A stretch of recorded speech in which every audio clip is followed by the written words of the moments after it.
Numéro 1, les bananes. Elles ont beaucoup changé au fil du temps. Leurs graines sont plus dures et leur peau n'a pas la même apparence, mais la principale différence est bien sûr leur goût. Les bananes ont un goût différent à cause de leur gènes. Le problème, c'est que les bananes Cavendish, celles du supermarché que nous mangeons tous, sont en grand danger. Il y a quelques années, elles représentaient jusqu'à 95% de toutes les exportations de bananes. Mais elles sont en train de disparaître inévitablement à cause de l'infection par les champignons qui se propagent dans les plantations. Il va donc falloir cultiver un nouveau type de banane qui paraîtra probablement fade par rapport à celle à laquelle nous sommes habitués. Tu aimes le maïs ? Croqué dans un bel épi bien juteux ? Il se trouve qu'on pratique l'élevage sélectif, mais le maïs original n'était ni gros ni juteux. C'était une simple herbe appelée théocinthe et ses grains n'étaient pas assez gros pour nourrir même un chaton, sans parler d'un humain adulte. Elle n'était pas non plus très comestible. Sa coque était dure et les grains n'étaient pas faciles à atteindre, à moins d'avoir un gros marteau et de frapper plusieurs fois pour ouvrir la coque. Heureusement, une personne intelligente a commencé à choisir les plants de théocinthe avec les plus gros grains. Contrairement à son ancêtre, le maïs moderne contient 4 fois plus de sucre et n'a pas un goût de pomme de terre crue. Tu aimes les macaronis au fromage ? En 2016, un grand fabricant, Kraft, a admis qu'il avait modifié la recette originale.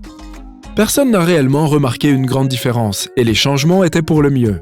Ils ont simplement remplacé les colorants artificiels par des épices naturelles. Ainsi, ils ont ajouté du paprika et du curcuma. Tu aimes les sandwichs à l'avocat ? Sache qu'ils auraient été très différents et bien moins crémeux et savoureux sans, tu as deviné, la reproduction sélective. Tout a commencé avec des avocats sauvages.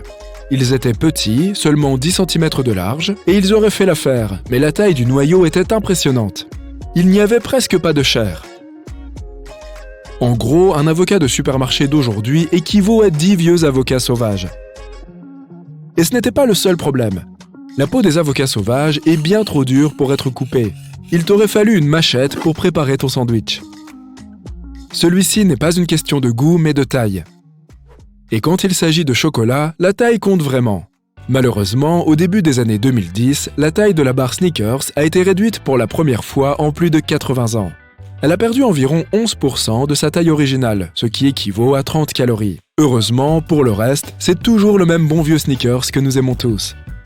Les hamburgers et frites de McDonald's ont à peu près le même goût où que tu les commandes, mais leur goût a évolué au fil du temps. En 1990, McDonald's est passé à l'huile végétale pure. Mais si tu pouvais voyager dans le temps, tu pourrais goûter les frites McDonald's à l'ancienne, cuites dans un mélange de 93% de suif de bœuf et 7% d'huile de coton.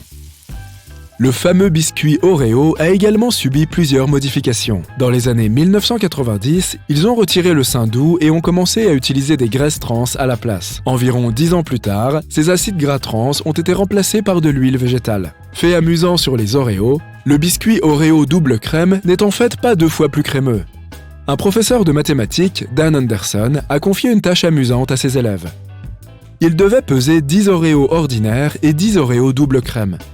Il s'est avéré que le poids des doubles crèmes ne représentait que 1,86 fois celui des normaux. Tu aimes la texture molle des chamallows ? À l'époque, ils étaient encore plus faciles à mâcher.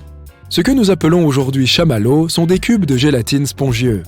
Mais ceux d'autrefois ressemblaient plutôt à du sirop. Ce sirop était extrait des racines de la plante de guimauve et mélangé à différentes garnitures. Cette plante s'appelle Althea officinalis. En voici une photo. Attention, double révélation. Premièrement, la tarte aux pommes n'est pas américaine à l'origine. Elle fait partie des premières recettes enregistrées en Grande-Bretagne. Deuxièmement, certaines recettes de tarte aux pommes comportaient de la viande, du poisson et de la volaille. Ça semble bizarre et même un peu dégoûtant. Mais parlons d'une recette de tarte aux pommes de 1380 un peu plus normale. Tout ce dont tu as besoin, ce sont des pommes, des dattes, des pruneaux, des poires, des raisins secs, quelque chose qui ressemble à de la cannelle, du massis, des clous de girofle, du sucre, du bois de santal et des larmes de licorne. Non, c'est une blague, la cannelle n'était pas très populaire à l'époque. Le sucre était cher, alors pour adoucir le tout, les gens aimaient utiliser des grains de paradis plus connus sous le nom de poivre. Et il n'y avait pas de croûte comestible. Cette idée est arrivée quelques temps plus tard. C'est reparti pour la reproduction sélective. Vers 4000 ans avant Jésus-Christ, les pêches ressemblaient davantage à des cerises jusqu'à ce que les Chinois les domestiquent. Voici à quoi ressemblait la pêche d'autrefois. Cireuse à l'extérieur, un peu plus de 60% de chair comestible, un énorme noyau. En 2022, personne n'a jamais goûté les pêches originales ressemblant à des cerises. Mais les scientifiques affirment que le goût était radicalement différent, salé et même semblable à celui des lentilles. Avec le temps, la pêche a évolué pour devenir ce fruit sucré à la peau douce et au noyau relativement petit. Aujourd'hui, les aubergines n'existent qu'en une seule forme, mais il en existait autrefois une grande variété. Il y en avait même des blanches et rondes. Mais elles ne se limitaient pas à une seule couleur. Elles pouvaient être aussi bleues et jaunes. Les grands changements ont commencé lorsque ce légume a été domestiqué en Chine, en Thaïlande et en Inde. Il est clair que le goût était aussi très différent. On dit qu'il était amer et que l'aubergine était utilisée uniquement à des fins médicinales. Tous les changements n'ont pas été positifs et malheureusement, nous ne pourrons jamais goûter la fraise originale. Mais des études affirment qu'elle avait un goût beaucoup plus sucré avant qu'elle soit cultivée. Le problème, c'est que lors de la sélection, les agriculteurs se sont plutôt attachés à la taille, car les fraises sauvages originales étaient minuscules et résistantes aux conditions extérieures.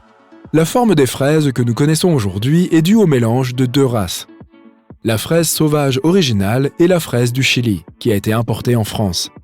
Voyageons dans la Perse du Xe siècle. Si tu es un fan de carottes, n'essaye pas de trouver des carottes oranges. À l'origine, elles étaient blanches et violettes. Leur goût était beaucoup plus fort et leur apparence était différente aussi. Ces carottes originales étaient beaucoup plus fines. Quelques siècles plus tard, les graines de carottes ont été envoyées en Europe et ont fait l'objet d'une sélection. Grâce à cela, nous avons maintenant des carottes oranges et beaucoup moins amères. Fait amusant, les mini-carottes ne sont pas d'une espèce différente. Ce sont les mêmes carottes, mais taillées pour en réduire la taille. Ce truc ressemble un peu à un cactus et n'a pas l'air comestible, n'est-ce pas? Eh bien, c'est l'ancêtre du concombre. Il a beaucoup changé au fil du temps. Tu vois ces pointes? Certains concombres d'aujourd'hui s'en sont complètement débarrassés et peuvent se vanter d'avoir une peau douce comme de la soie, tandis que d'autres sont toujours hérissés de pointes comme leur ancêtre. De plus, le concombre ancien n'avait que 4 graines à l'intérieur, contrairement à son homologue moderne. Quoi qu'il en soit, la principale différence entre eux est que le concombre ancien était toxique et non comestible. Les choses sont un peu plus compliquées avec les tomates, car leur évolution s'est faite en 2 étapes.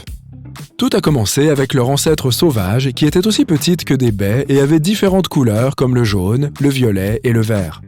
Ces ancêtres sauvages ont évolué vers des tomates jaunes qui, à leur tour, ont évolué vers ce que nous connaissons aujourd'hui sous le nom de tomates cerises. As-tu remarqué que les tomates deviennent moins savoureuses chaque année? C'est parce qu'elles ont perdu certains de leurs gènes au fil du temps. C'est l'inconvénient de la reproduction sélective. La deuxième étape a commencé lorsque les gens ont cultivé les tomates cerises pour en faire ces grosses tomates dont nous avons besoin pour préparer le ketchup. D'ailleurs, il y a 200 ans, le ketchup était utilisé comme médicament. Les médecins pensaient que les tomates avaient beaucoup de propriétés médicinales et le ketchup aussi.